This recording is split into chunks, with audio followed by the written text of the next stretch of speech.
Hey guys, it's Cameron, OES Properties. I hope everyone's been keeping well. In today's video, I'm going to talk a little bit about time. In time, obviously no one controls time, but in the real estate world, people do like to know what the timelines are going to be like. In other words, if I'm a seller, how long is it going to take for me to sell my home? If I'm a buyer, once I've bought the home, how long before it registers into my name? So I'm going to concentrate a little bit on that process, how long it takes for the property to register.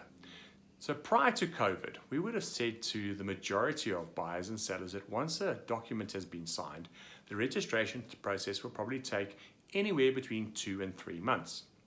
And that was quite a generous average, and what we were seeing, especially in the last couple of years, is that a lot of transactions were actually taking place a little bit faster, which was good news, obviously. What we're seeing now with COVID is that these timelines are being extended. In a video I did a couple of weeks ago, I talked about the fact that the banks, their timeline to grant bonds has gone out a little bit. What we're seeing though is that the estate agents are able to do their jobs. The attorneys are able to do their jobs. But the one thing that's really impacting how long a deal takes to transact is in fact what's happening in the deeds offices. And every single deeds office in the country has been affected by this. So as I speak to you guys today, the Joburg Deeds Office is closed, the Pretoria Deeds Office is closed, and as we've seen in the press, the Cape Town Deeds Office has been opened and closed a number of times over the last couple of months. Now, what they've been doing is they essentially have divided their staff so that if in the event that somebody does fall ill with COVID, that they will close those deeds offices down, they'll have the offices deep clean, and then they will reopen.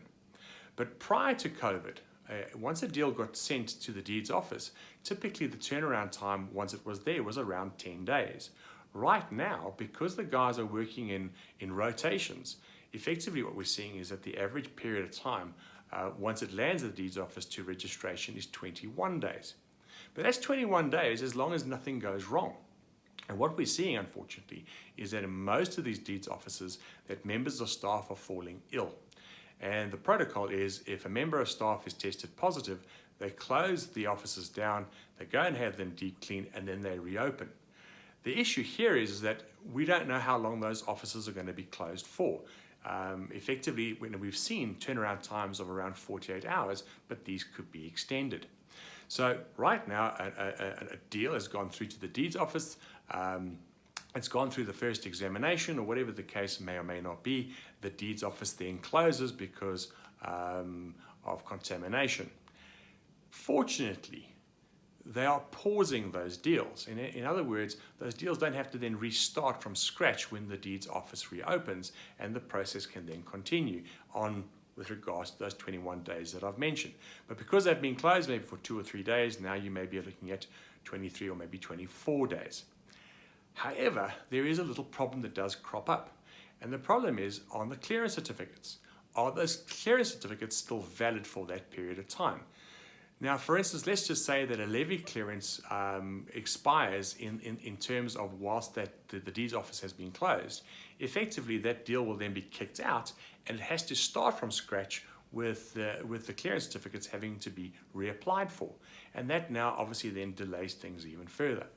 And the reason for today's video was more to describe just the sheer frustration that a buyer and a seller must be feeling if they are expecting that the registration is going to take place and it just doesn't seem to be taking place. In order to get or draw a line rather in the sand, probably the best thing to do there would be to mutually agree ahead of time that once the deal goes to the deeds office, and it can or just is about to register, that the buyer and seller then agree on a mutually agreed occupation date. And this will allow them to basically have a life. Because at the moment, if occupation is on registration, nobody can actually give a firm answer as to when that's going to be. So the advice is put a date down. It doesn't necessarily have to be when the contract has been signed initially. It might be a little bit further down the line. Obviously talk to your agent and talk to the attorney involved. Get an addendum drawn up. And then at least both parties know when occupation will take place. Guys, I hope you enjoyed that. Remember to please like and share. And remember, OES Properties, your #1 choice, according to Hello Peter. Thanks so much. Bye-bye.